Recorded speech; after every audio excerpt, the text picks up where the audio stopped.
In the 70s, criminal profiling and DNA technology was in its infancy, and there was no internet surveillance or constant surrendering of one's personal data.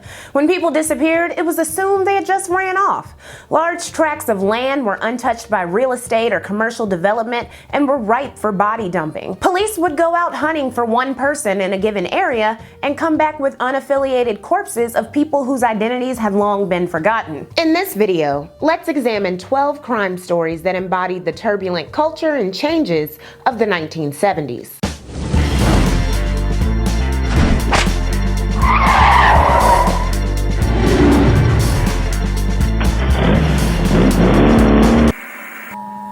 Before we get into this history, you should know that I'm currently saving up to make intellectual media the best that it can possibly be. So keeping track of my money is more important than ever. Thanks to Rocket Money, it's easy for me to watch every dollar, manage all my subscriptions, and stay on top of my bills. This personal finance app allows you to manage subscriptions, lower your bills, make a custom budget, and grow your savings all in one place.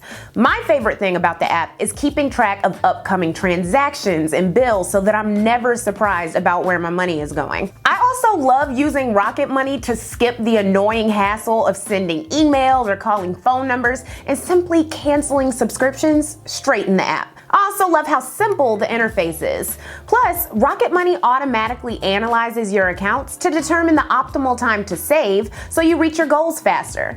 Choose your savings goal, pick a preferred savings frequency, and watch your savings start to grow. You can edit, pause, or withdraw at any time. To save more and spend less, join the over 10 million members using Rocket Money today. Rocket Money has helped its members save up to $740 a year when you use all of the app's premium features. To try out Rocket Money, go to rocketmoney.com/intellectual or click the link in the video description. Now, let's get into the history. In 1970, 25 years after Japanese Americans were released from internment camps, they were the largest Asian minority group in the country, with a population of 591,000. To hammer down their priorities in the midst of the ongoing political divisions and turmoil, the Japanese American Citizens League held a convention in Chicago in mid-July. Approximately 400 delegates would be in attendance to discuss pertinent issues like reparations.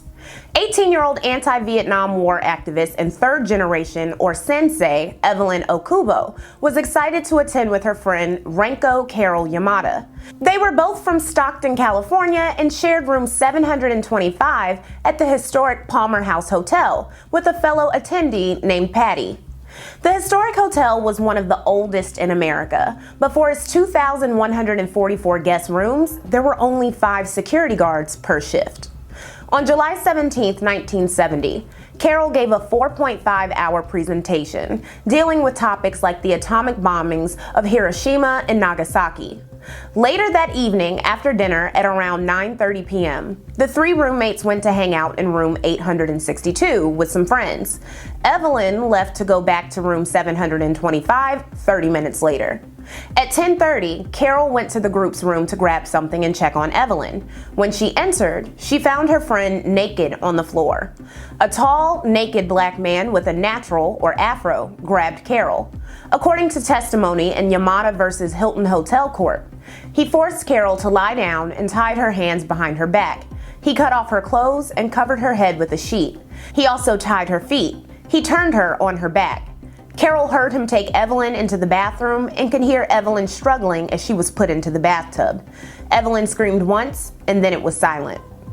The man came out of the bathroom, put on clothes, and then slashed Carol's throat with a razor before he left the room. Carol freed her hands but couldn't untie her legs, speak on the phone, or open the room's door.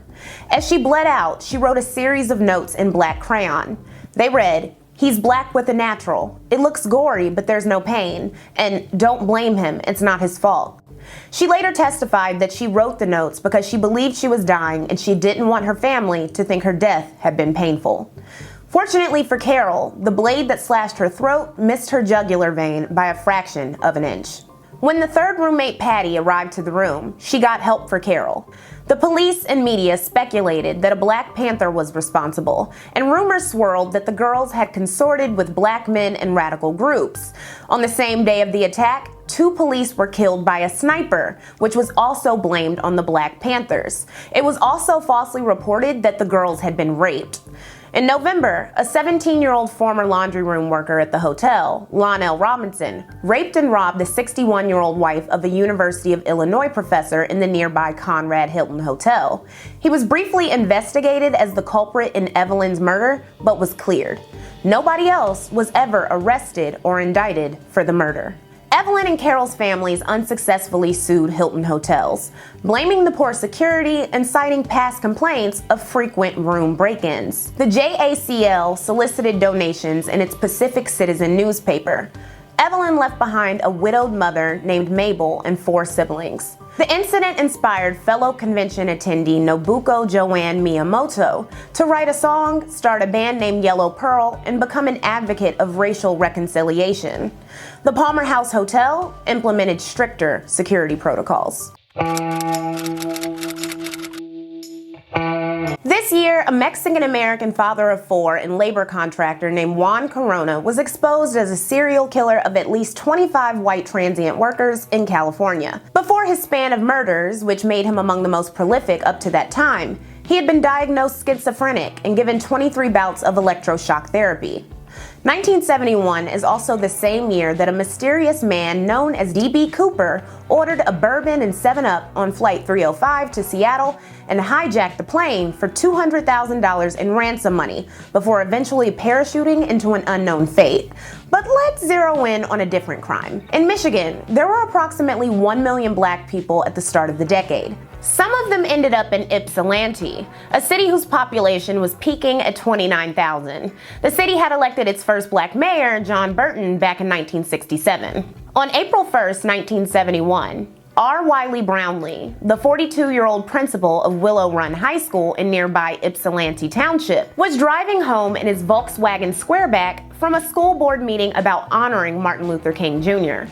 Brownlee, who had only been principal for 6 months, was the one who proposed commemorating the slain civil rights leader, which only added to his list of enemies. Just 3 years after being assassinated, Martin Luther King Jr. was a contentious topic in the area, where KKK members were active and protesting white parents were unhappy with forced busing. At Willow Run, racial tensions flared when a white student was beaten by a group of black ones. Brownlee was seen as the source of these problems and had been given a Ku Klux Klan card as a threat 3 months previously. He explained, "The right-wing element in our community is unhappy with the way I handle the school. The kids aren't, but this parental group is. I wouldn't say they're John Birchers, but philosophically they agree with Birchers. There's deep hatred among some groups. You've got 5% of the people causing 95% of the problems." So while driving home on April 1st, Brownlee was forced off the road by 5 shotgun-wielding white supremacists. They roughed him up, threatened him, and then tarred and feathered him. Instead of cowering in the face of Klan violence, Brownlee returned to work the very next day. To be clear, Brownlee had nerves of steel. He had been flying airplanes since the age of 16 when his mother bought him flying lessons for his birthday. "Thank God they didn't pour it on my head," he told reporters. Police quickly identified the criminals, including a 26-year-old trucker named Sammy Million and the former Michigan KKK Grand Wizard Robert E. Miles, who in addition to being convicted of the assault in 1973, was convicted of plotting to blow up school buses. He served 6 years for his crimes. As for Brownlee, his pro-civil rights agenda continued, and he was fired by the school board in 1973 without warning, disappointing students at his school.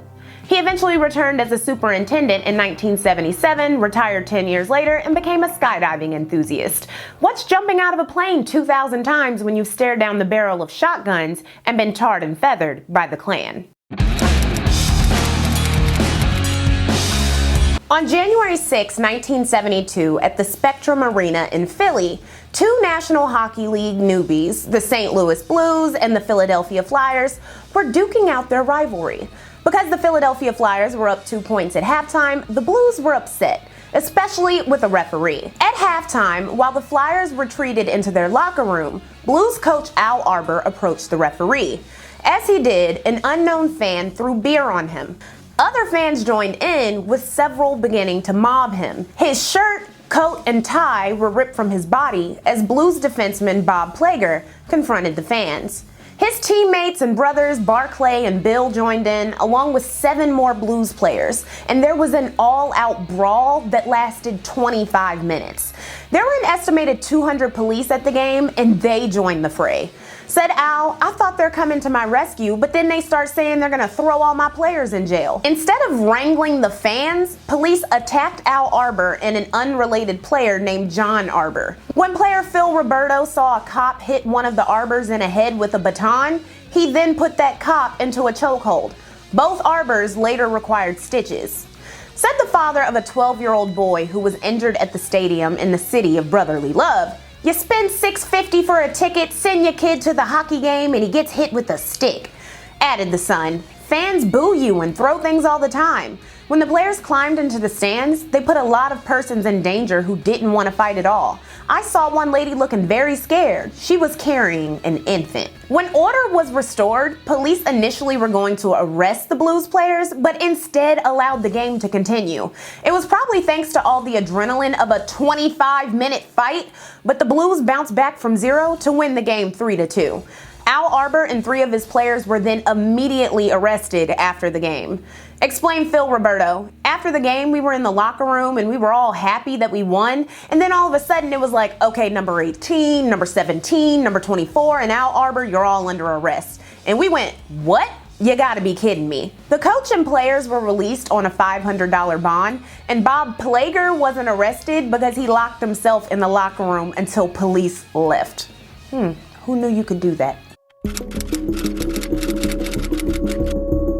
This year, the revelation that Candy heir Dean Coral had killed at least 29 teen boys with 2 teenage accomplices down in Houston before being killed by one of them made national news. Following so soon after Charles Manson and his cult in 1969, the crimes increased fear among parents about the safety of their children. As we discussed way back when in Lectual Does the 70s, Cults, Crime and Culture, the reality of adult predators seeking teenagers and children to assault or do their bidding was setting in, even in places where violence was not expected. At approximately 2:45 p.m. on April 19, 1973, in Hillsdale, New Jersey, a 7-year-old Girl Scout named Joan D'Alessandro told her mother Rosemarie, "Goodbye, Mommy, I'll be right back." Hillsdale was a small borough of approximately 12,000 people in Bergen County, with a friendly community. Joan, a 4'3" confident and happy girl who loved ballet, jokes, and the color green, was going to start taking piano lessons when she turned 8 in September. The youngest of 3 children, Joan loved being a Girl Scout. For 40 years, the organization had been selling its cookies, and scouts were encouraged to use the buddy system and be supervised by adults. But on this Holy Thursday, Joan went to a neighbor's house to deliver 2 boxes of cookies alone, carrying the sole list of customer names with her.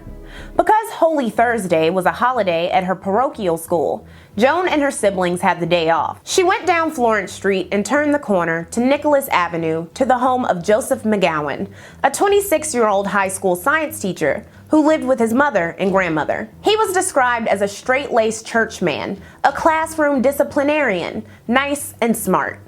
On that fateful day, McGowan was mowing the lawn and told Joan to follow him inside while he retrieved money for the cookies. Joan never returned home. Rosemarie wasn't immediately alarmed, believing that Joan went to her friend's house.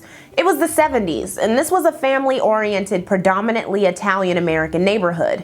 But after 2 hours, Rosemarie was concerned. Rosemarie and her husband Frank called the police and drove around looking for Joan, but they eventually returned home. Rosemarie then went on foot around the neighborhood looking for Joan, starting with the McGowan house. Joseph said he hadn't seen her, and his cold callousness didn't go unnoticed by Rosemarie. She told FBI profiler John Douglas, "Walking back to my house, I knew that he knew what had happened to Joan." Police arrived and a search began. Neighbors were advised that Joan left home wearing a short-sleeved turquoise blouse, maroon slacks, and red, white, and blue sneakers. The next day, McGowan was seen disposing of trash, and Rosemarie told police about her weird encounter with him. Police immediately suspected him, and he told them he had been at the grocery store when Joan went to his home. He lied about the circumstances of the grocery store trip, leading to a failed polygraph test. While in custody, McGowan requested to speak to a priest whom he confessed to killing Joan. He had done so within minutes of her arrival while his hearing-impaired grandmother was upstairs watching TV. On Easter Sunday, 3 days after she went missing, Joan's body was found beaten, naked, and sexually violated 50 miles north in Stony Point, New York. McGowan was indicted for her murder on April 24th. The next day, an interview with a Dr. Noel Galen found that McGowan had repeated disturbing sexual fantasies about young girls, and McGowan reaffirmed his guilt. After disposing of her body and helping the neighbors look for Joan, McGowan told the psychiatrist that he slept well. Though he readily admitted to murder when asked if he raped the 7-year-old, he lied. A jury was solicited to determine if he had committed the murder while committing or attempting to commit rape, which carried a harsher prison sentence. McGowan suddenly pled guilty to murder to forego a trial, not wanting the details of his crime to be debated in a courtroom.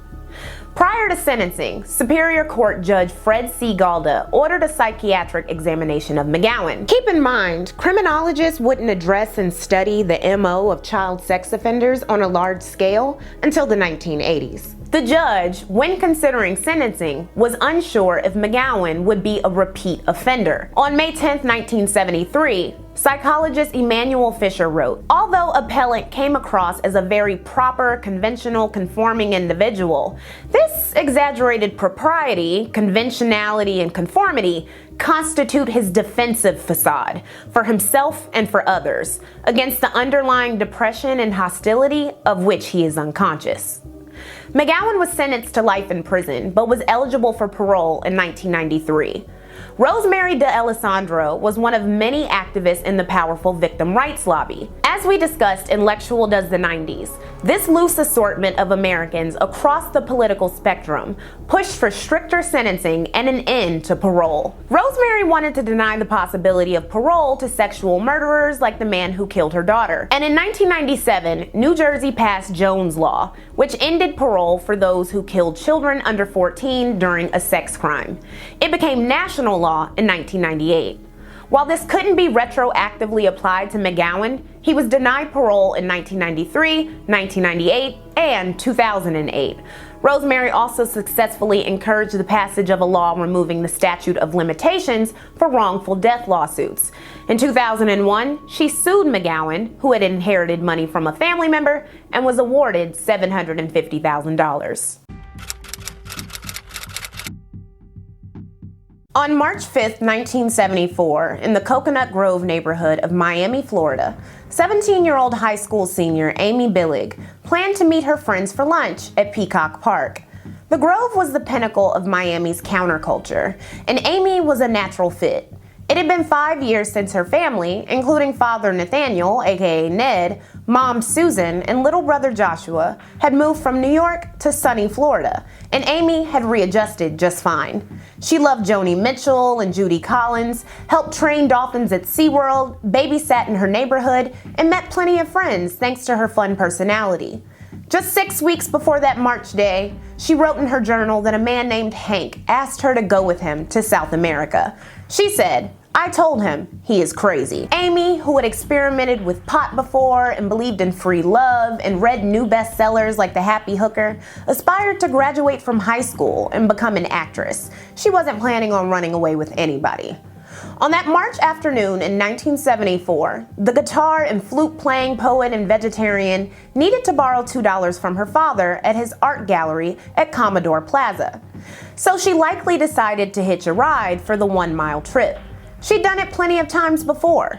When Amy left her family's house and walked down the street, she was seen by a group of construction workers wearing a denim miniskirt and platform sandals, and they alleged they saw her get into a green Jeep. When Amy didn't come home that evening, her family grew worried. When her friends called to ask why she didn't show up for lunch, the worry turned to fear. The Billig family phoned the police.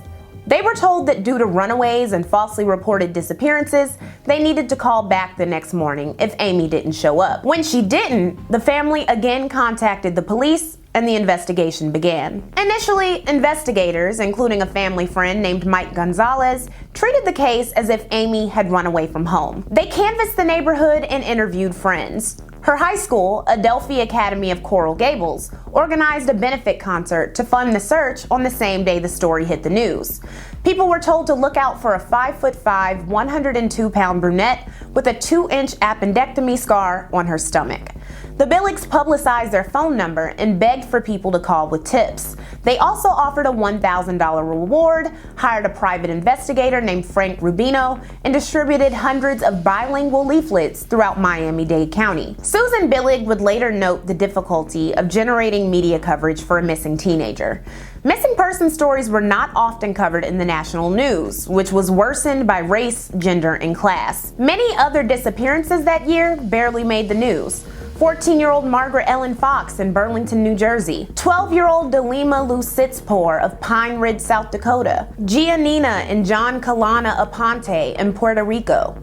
2 days before Christmas in Fort Worth, Texas, a 17-year-old, a 14-year-old, and a 9-year-old were all abducted at the same time from the Seminary South Shopping Center.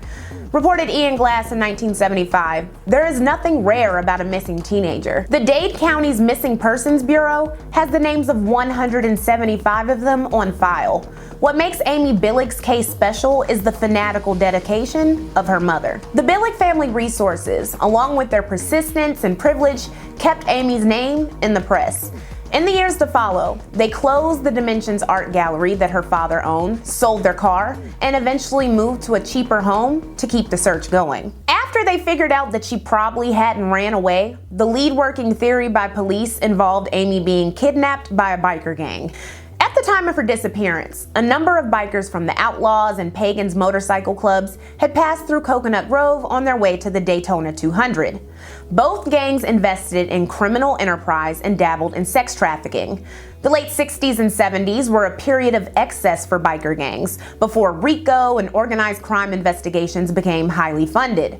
The complex culture of biker gangs was documented in Hunter S. Thompson's 1966 book on the Hells Angels, who notoriously beat Thompson nearly to death when they grew annoyed with his questions. By 1974, the Outlaws were in a brewing war with the Hells Angels. In the following month, 3 Hells Angels members were executed in Fort Lauderdale. The violence and negativity that surrounded these clubs was on the brain when on March 16th, a girl calling herself Susan Johnson phoned the Billigs and told them that Amy was abducted by members of the Outlaws. 2 days later, Amy's Instamatic camera was found 250 miles away in Wildwood, near the Florida Turnpike, by a hitchhiker named David Fleming. Because of the overexposure and poor picture quality, it offered little clues except for a picture of a pickup truck in front of a vine-colored building and another picture of a white van. Neither vehicle or location were ever officially identified. The Billigs reached out to a lawyer friend who had ties to the Outlaws so that they could see if Amy had been kidnapped by a chapter of the club.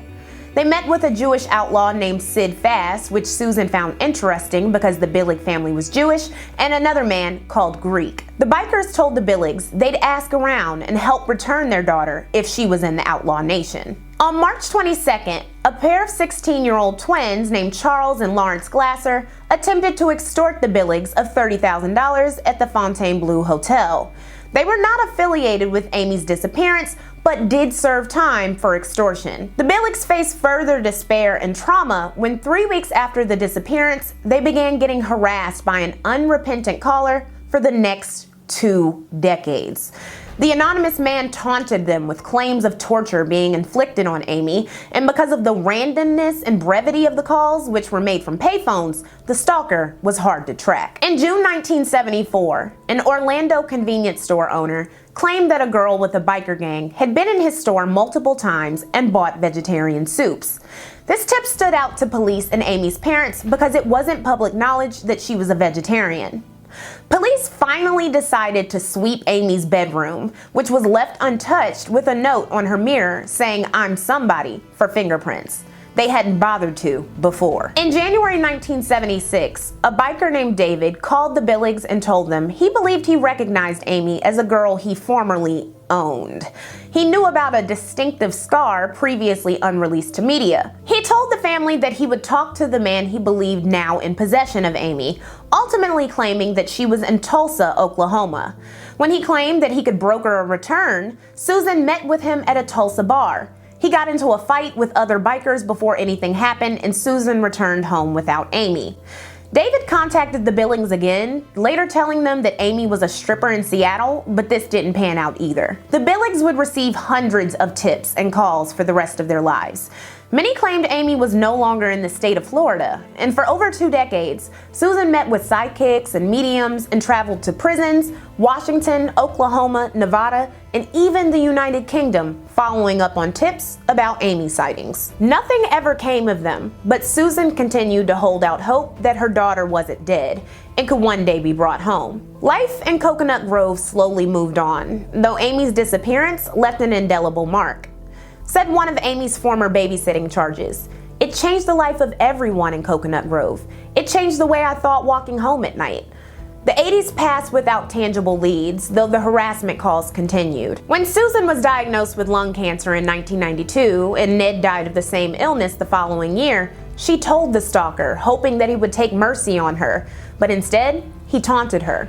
His phone calls were a continued source of anxiety until October 21, 1995, when his call was finally successfully traced.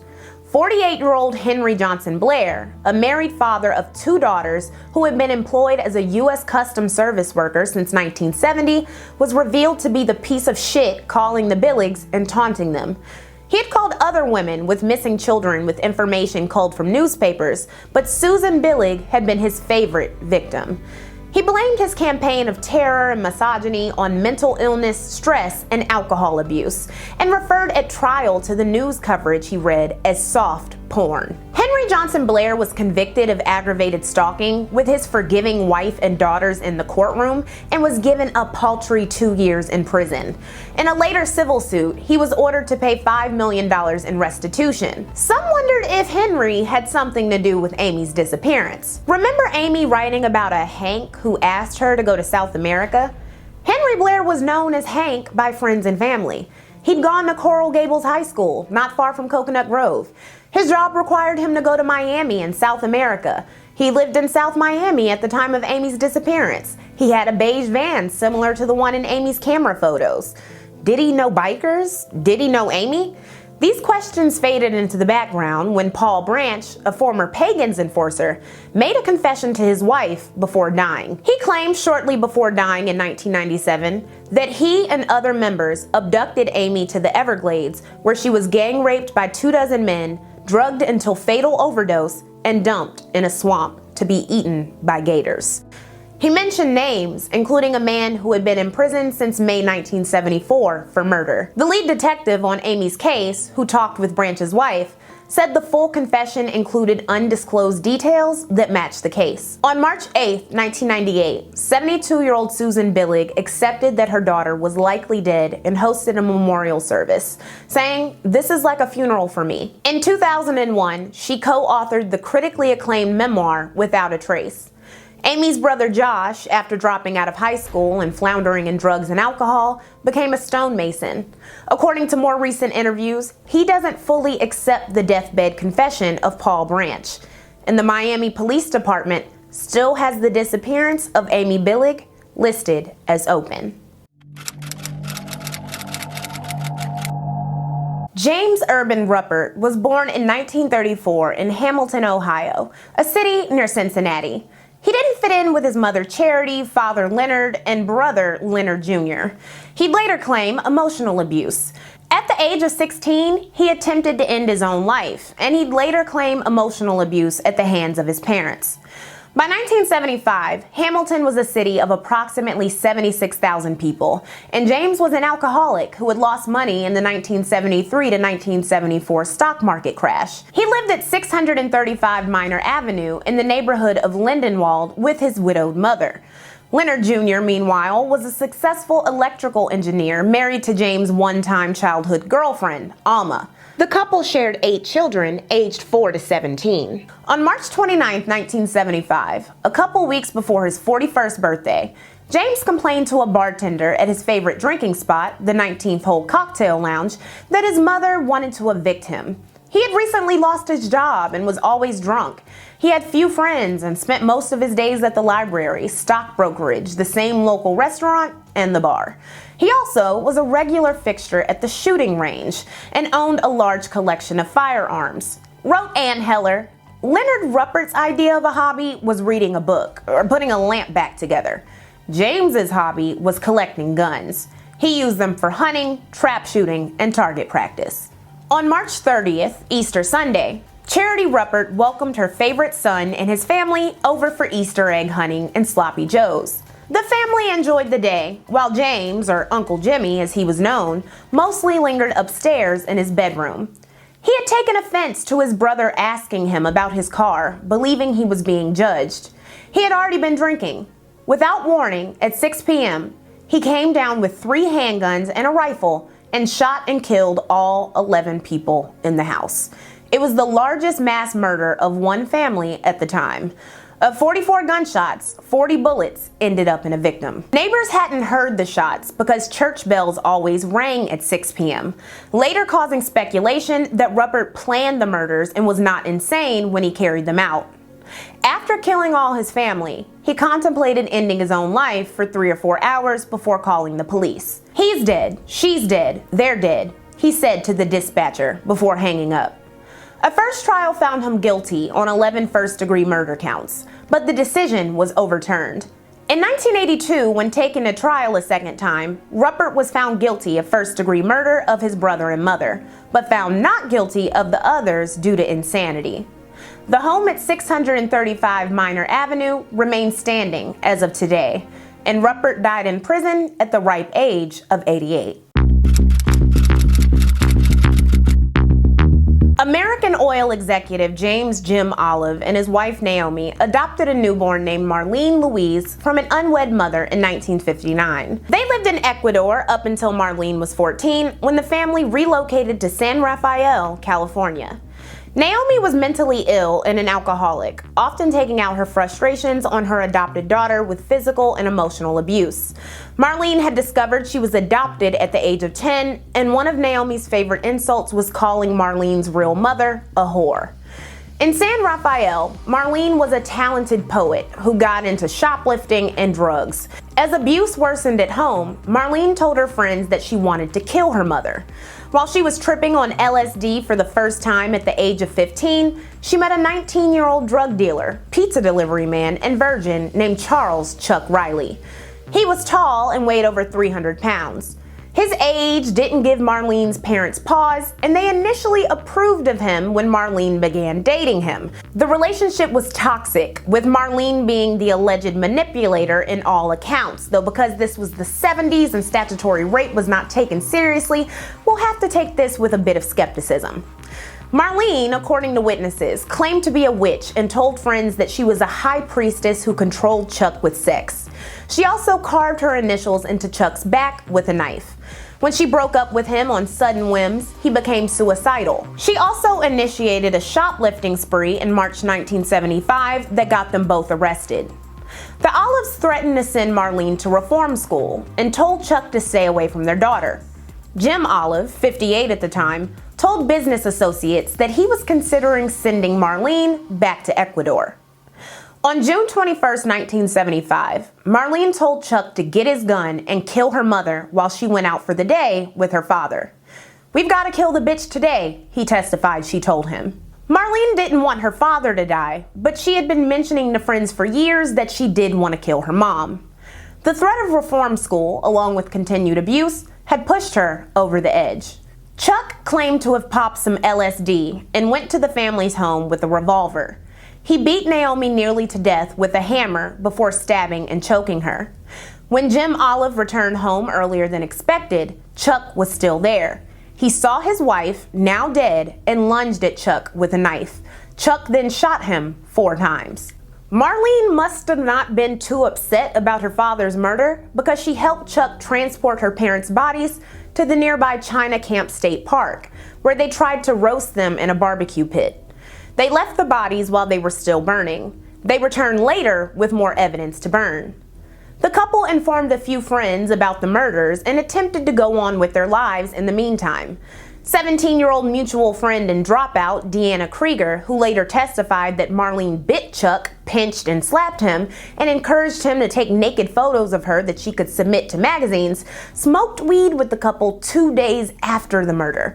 They confessed to her, she helped them clean up, and then they had a threesome in the Olive's bed. The couple then used the Olive's money for dinner, shopping, and a Yes concert, where, high on drugs, Marlene chanted, "I killed my parents," as the music played. Meanwhile, Jim's business partner reported him missing, triggering a police investigation. When cops came to the Olive home on June 28th, Marlene told them a number of lies, including saying her father murdered her mother and fled, and even implicated the Hells Angels. The friend who helped the couple clean the crime scene, Deanna Krieger, spilled the beans to investigators, and a search of China Camp State Park on June 30th yielded the remains of Jim and Naomi Olive. The couple was promptly arrested and indicted for murder. Chuck claimed Marlene made him commit the murders, while Marlene claimed he did the murders himself and held her hostage in the days after.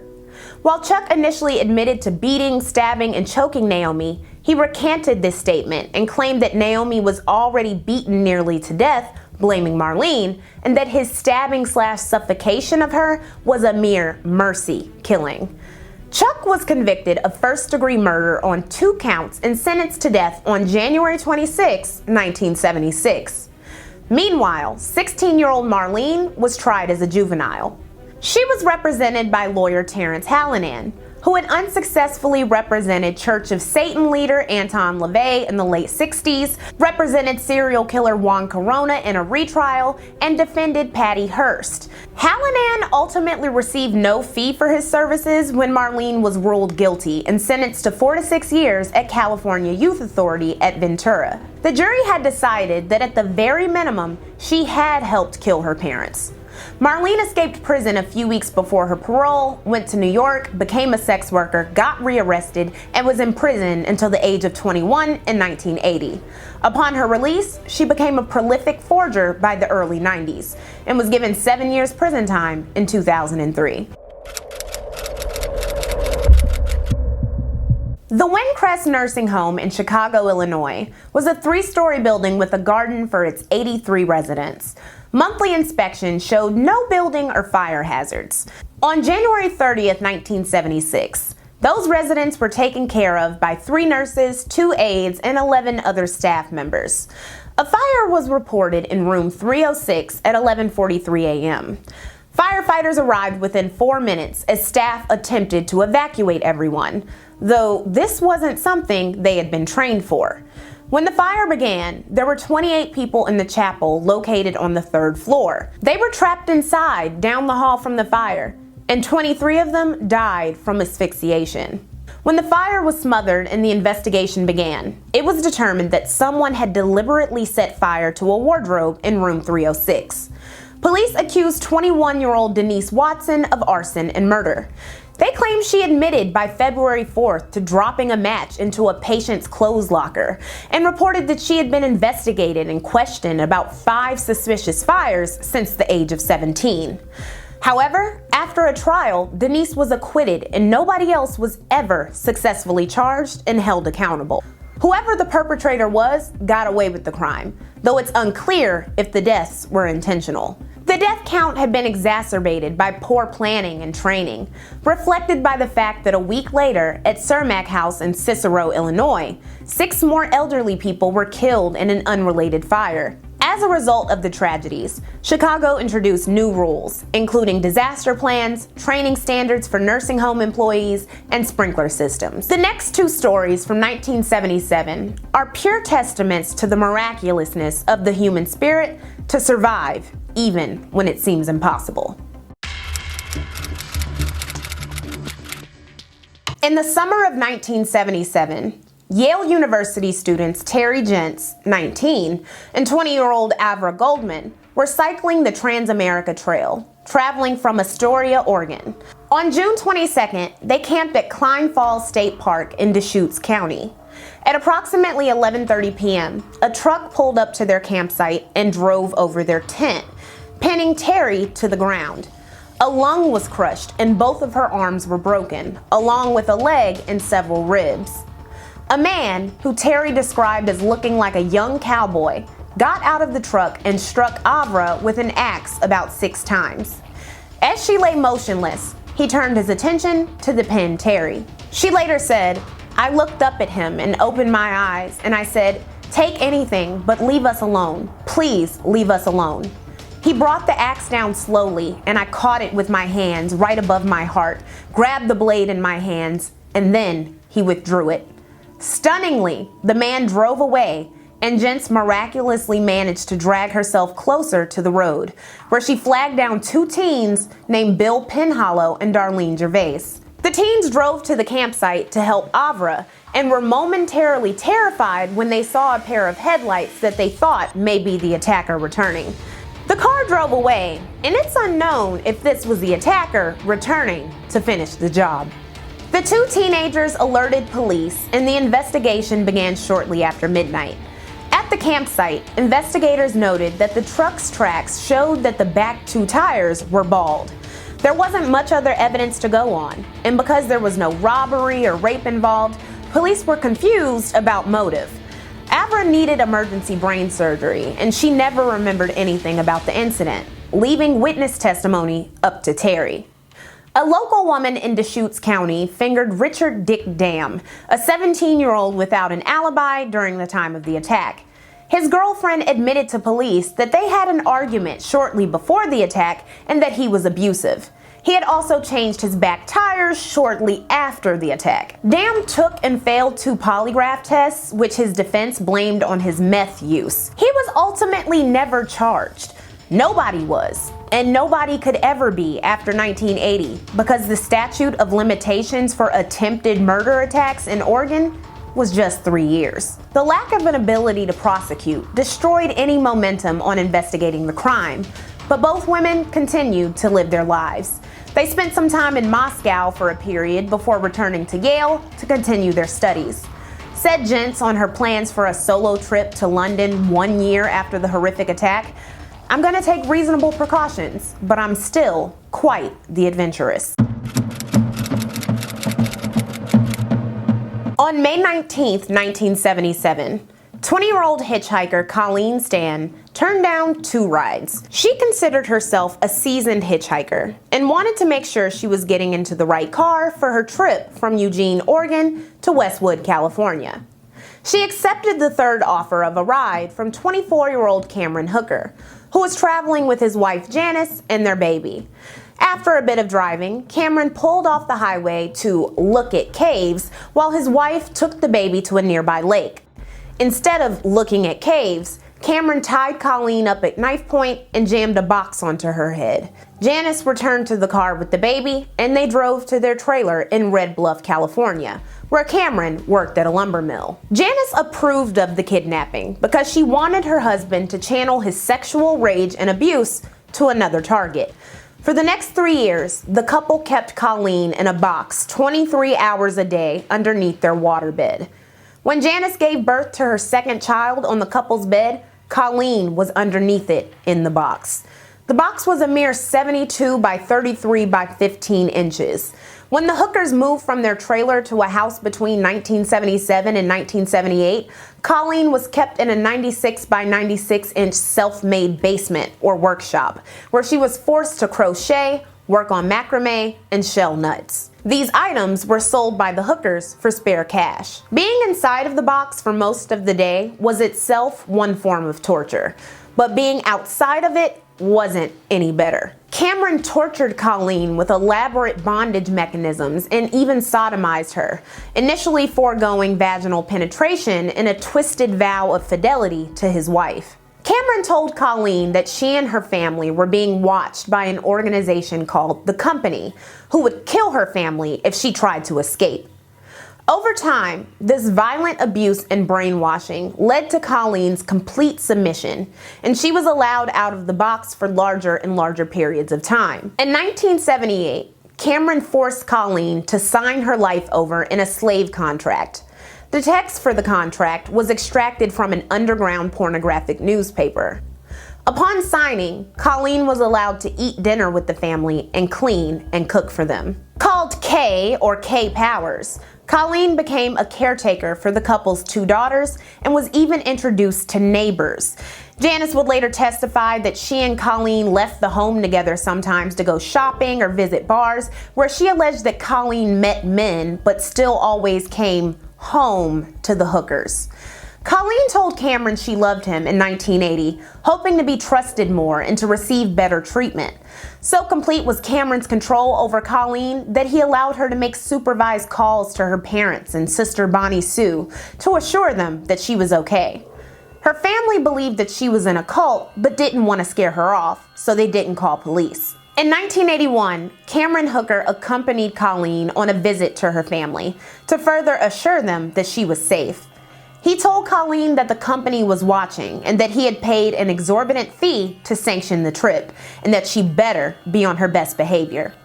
Brainwashed and broken down, Colleen pretended to be Cameron's girlfriend during the visit with her family.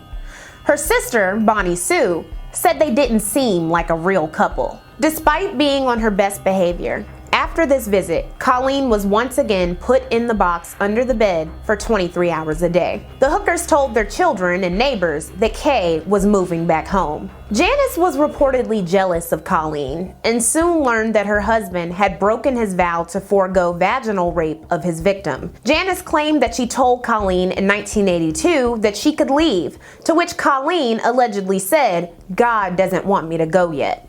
By 1983, Colleen was again let out of the box regularly and told to get a job at a nearby hotel as a maid. Cameron intended for her to be his second wife and even made plans to abduct more women. When Janice objected to this, Cameron instructed her to read the Bible to him and emphasized her required subservience as his wife. In a twist of irony, Janice began going to church in July 1984 to alleviate her guilt. She told a reverend about Colleen and what her husband had done, and he told her to report Cameron to the authorities and send Colleen home. Though Janice wrestled with this, she eventually told Colleen on August 9th, 1984, that they were not a part of the company. The next day, both Colleen and Janice left. Colleen, who was now 27 years old, went to a bus station, called Cameron from a payphone to tell him, and he cried. Janice took her 2 children and went to her parents' house. Colleen agreed with Janice's pleas to not go to police so that Cameron could, in her words, redeem himself. In September 1984, Colleen wrote a letter to Janice saying she forgave the Hookers and that she wished she was home with them. She was no doubt having problems readjusting to life after being kidnapped, raped, indoctrinated, and tortured. Janice was also having trouble detaching from the abusive relationship, and she briefly returned home to her husband with the children, but left after the abuse started again. In late 1984, Janice reported her husband for not just the kidnapping of Colleen Stan, but the 1976 kidnap, torture, and murder of a 19-year-old named Marie Elizabeth Spanhawk. Cameron disputed murdering Spanhawk and claimed that Colleen was a drug addict and motorcycle gang pass-around when he charmed her into a consensual BDSM relationship. Prosecutors and Colleen disputed this, and Janice backed up the kidnapping claims when she testified against her husband for full immunity. She claimed that she herself had been abused and brainwashed by him since their first date. These themes of brainwashing and psychological torture in a kidnapping case were relatively novel in the early 80s and had only been addressed so publicly in the Patty Hearst trial. In 1976, publishing heiress and kidnapping victim Patty Hearst had been convicted of robbing a bank and wielding a firearm 2 years previously, though she had been under the influence of her kidnappers. The Jonestown Massacre of 1978 further showcased the realities of brainwashing and torture, and Patty's 35-year sentence was commuted by President Jimmy Carter in 1979. Colleen's forgiveness of her captors, plus the freedom she had been given, was befuddling to many 1980s observers who didn't yet understand the damning effects of torture. Though Colleen remembered seeing a picture of Marie Elizabeth Spanhawk during her earliest sessions of torture, she couldn't corroborate Janice's allegations of murder, and Cameron was never charged with that murder. However, Cameron was found guilty of kidnapping Colleen and got 104 years in prison in 1988. I don't have any feelings towards him. "I'm just glad that he won't be able to hurt me or anyone else again," Colleen told a newspaper. He was paroled to a state hospital in 2021. In Beaufort County, South Carolina, mother of two, Betty Jean Atkins Gardner, often caught rides from strangers to work at her father's farm on St. Helena Island, an area rich with Gullah Geechee culture. On April 12, 1978, outside of her brother's home, Betty accepted a ride from John Butch Arnold and John Plath, two criminal cousins from York, Pennsylvania, cruising around in a borrowed green Pontiac. Butch had been arrested 19 times since the age of 11, and Plath 11 times since the age of 16. Both had been arrested in the past for shooting someone. In the green Pontiac they borrowed from a Marine, they were accompanied by Plath's 17-year-old girlfriend, Cindy Sheets, and Butch's 11-year-old victim, Carol Ullman. The group dropped Betty off a short ways from her destination and decided to circle back when Butch suggested that they kill her. His reasoning? "I hate N-words." The group picked Betty up, beat her, orally sodomized her, and stabbed and strangled her. After using the bathroom on her corpse, Butch carved KKK into her body, and then the group left her in the woods. Plath and Sheets went back to York, and Butch and Carol remained in South Carolina. Betty's family filed a police report, and her brother told them about the green Pontiac. The owner of the Pontiac told police that he had lent his car to John and Butch, and the perpetrators were arrested. While Carol was seen as a victim and was too young to be charged, Sheets brokered a deal for immunity, leading police to Betty's corpse 11 weeks after her murder. In 1970 South Carolina, it wasn't clear that a racially motivated murder would yield guilty verdicts. Betty left behind a 14-year-old son and 15-year-old daughter who were raised by her sister, a teacher named Ernestine. They all wanted justice for her. When the murder trial began in February 1979, lawyers for Plath and Arnold unsuccessfully pressured to have details of the oral sodomy and urination suppressed, claiming that it would make the jury blindly convict on the murder charge. The jury selection was a circus, with the Beaufort Gazette reporting, "One juror was excused after saying he believes oral sex is deplorable. Another was asked if he objected to interracial sex and homosexuality." Black prospective jurors were also quizzed for potential prejudices against young white girls, who received immunity, no doubt referring to Cindy Sheets. In the end, 11 of the 14 selected jurors were white. Plath complained that he wanted the sole black female juror removed. The crime was salacious enough to make prosecution hopeful for convictions. Draw tobacco-chewing prosecutor Randolph Buster Murduaugh to the jury in opening statements, "If you don't return a guilty verdict, it's just not decent. You can hang a sign out on the highway, 'Welcome to Beaufort County,' where you can have oral sex with people and kill people and we'll turn you loose." Plath and Arnold attempted to claim that Cindy Sheets was the sole murderer because she was jealous of her boyfriend raping Betty. Plath said he had persuaded Gardner to have sex with him for money, and that the two women argued and Sheets killed Gardner, reported the Beaufort Gazette. Carol, who was 12 at the time of the trial, was described as beer drinking, pot smoking, and showed no apparent emotion as she graphically narrated the sadistic slang. After listening to all the evidence and arguments, a jury with only 2 black people took 80 minutes to deliberate and found John Plath and John Arnold guilty of murder. They were sentenced to death. A retrial in 1981 ended with the same results. All of their appeals failed. This was a rarity and would remain so up until their respective executions in 1998. From 1976 to 1998, 113 black people had been executed for murdering a white victim, compared to just 6 white killers of black people. Throughout his incarceration, John Plath was in correspondence with York Mayor Charlie Robertson, a former police officer who incited violence at the 1969 York race riot and was likely responsible for the shotgun murder of a black woman named Lily Bell Allen, whom he was acquitted of killing. Robertson testified as a character witness for Plath, who continued to claim he hadn't done the murder and appealed his death sentence, pointing to his conversion to Christianity behind bars.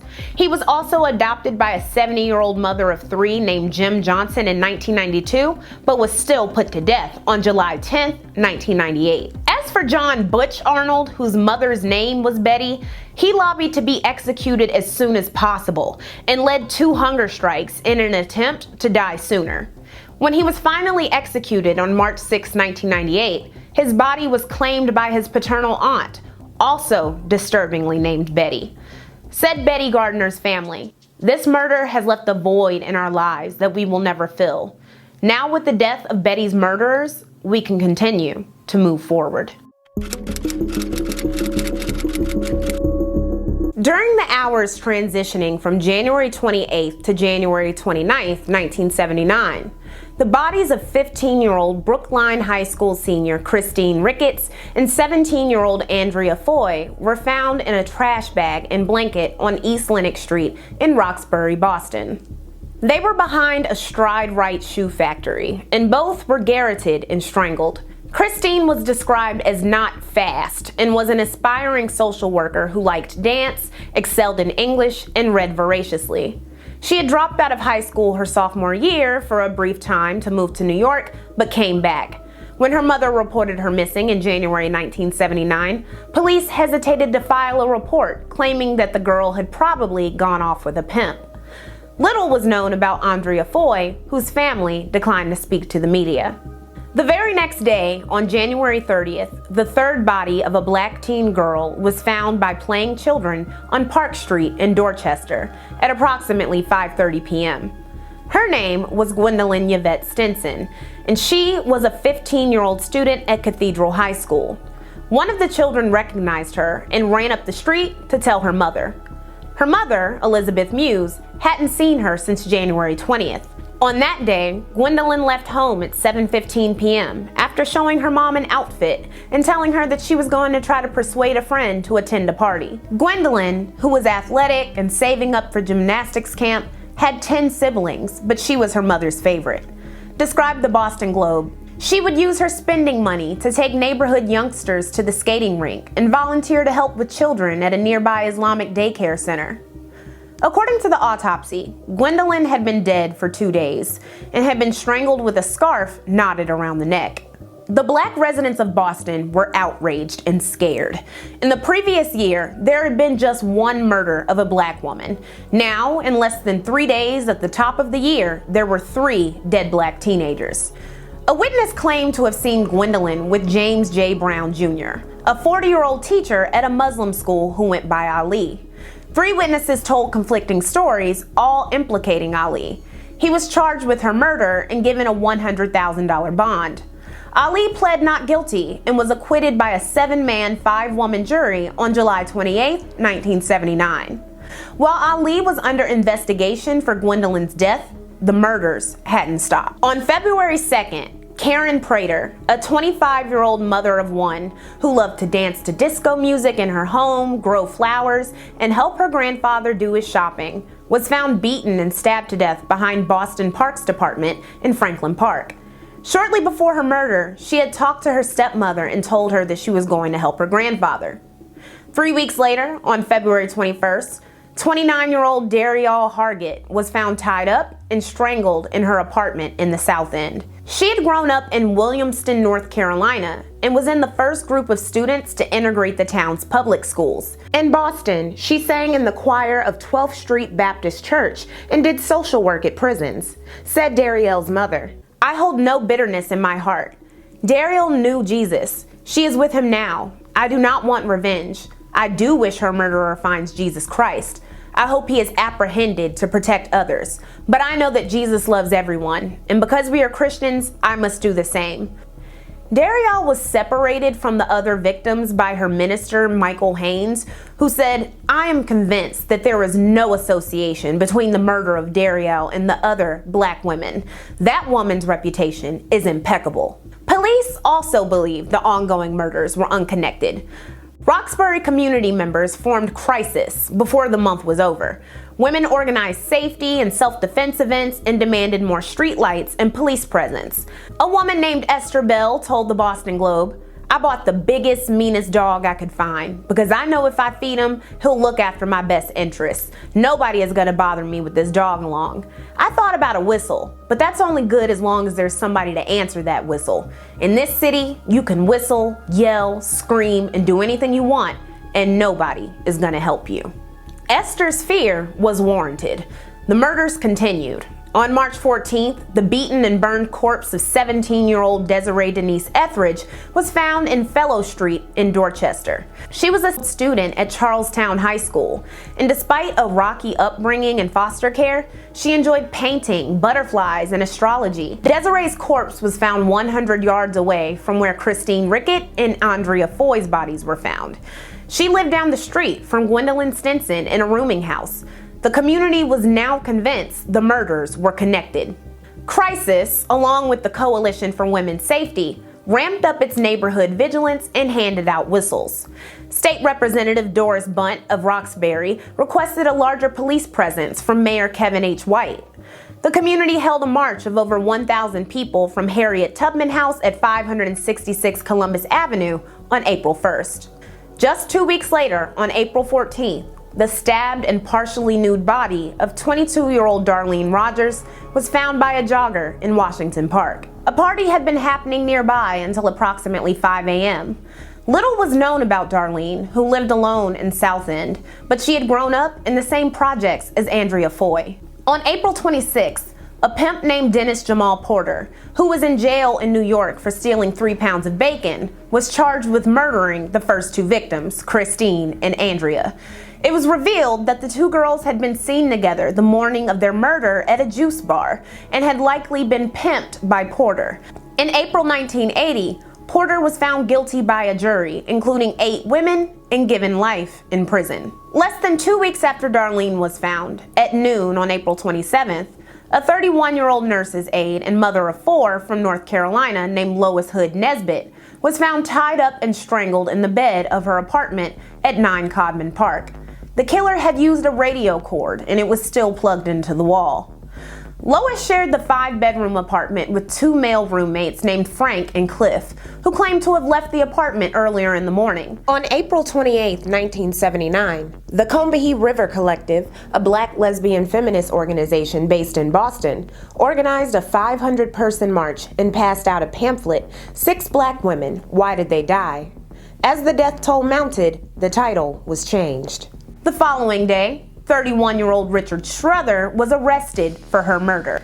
At his February 1980 trial, the prosecution admitted to the jury in its opening statements that everything they had was based entirely on circumstantial evidence. Strother was acquitted of the murder of Lois. After Lois's murder, Mayor White announced that a force of 10 officers would operate out of the YMCA building on Warren Street to be available to the black community 24 hours a day. The reasoning was that if people were afraid to report tips to a police station, they could do so more discreetly at the YMCA. On May 5th, the beaten body of a 30-year-old mother from Connecticut named Sandra Boulware was found 150 yards behind the YMCA. The previous day, a 19-year-old named Valeric Holland was found stabbed nearly to death in her apartment. She told police her attacker was 18-year-old Eugene B. Conway. She died the next day when Sandra's body was found. Within 36 hours of the discovery of Sandra Boulware, a 55-year-old named Osborne Jimmy Shepard was charged and ultimately convicted for her murder. So the day before Sandra Boulware was murdered, a 20-year-old engineering student at Northeastern University named Kenneth Spahn was arraigned for the murder of Karen Prater.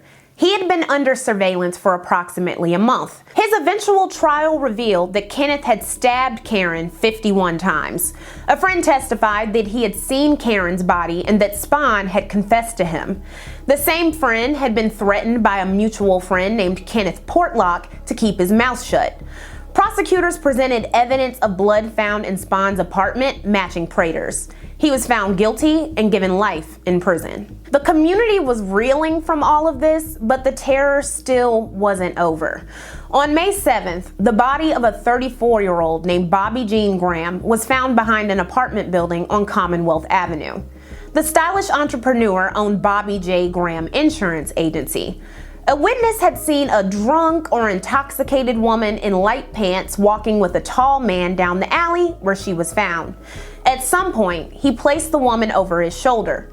The intoxicated woman matched the description of Bobby, who was last seen wearing a pair of white bell-bottoms. Bobby's body was the only one found outside of the 2-mile Roxbury radius. Apart from Christine Ricketts, Andrea Foye, Sandra Boulware, Karen Prater, and Valeric Holland, nobody else was held responsible for the murders of the other women. Their cases were publicized by the Boston Globe and the Boston-based feminist group Combahee Collective. But within a couple of years, media coverage slowed and leads went cold. It remains unclear if the murders of the other women were connected or if they were individually perpetrated. As we've discussed in the Freeway Phantom murders of the DMV in the early 70s, the Atlanta murders of the 1910s, and the Charlotte murders of the 90s, the femicide of black women is often attributed to several killers, especially when there's a lack of MO. That's it for this video on 1970s true crime. I hope I contextualized these crimes for you and made you more interested in checking out 70s history, which you can do on this playlist on my channel. Also, you can get more true crime history in this other playlist on my channel. Thank you so much for watching, and I hope you like, comment, and subscribe.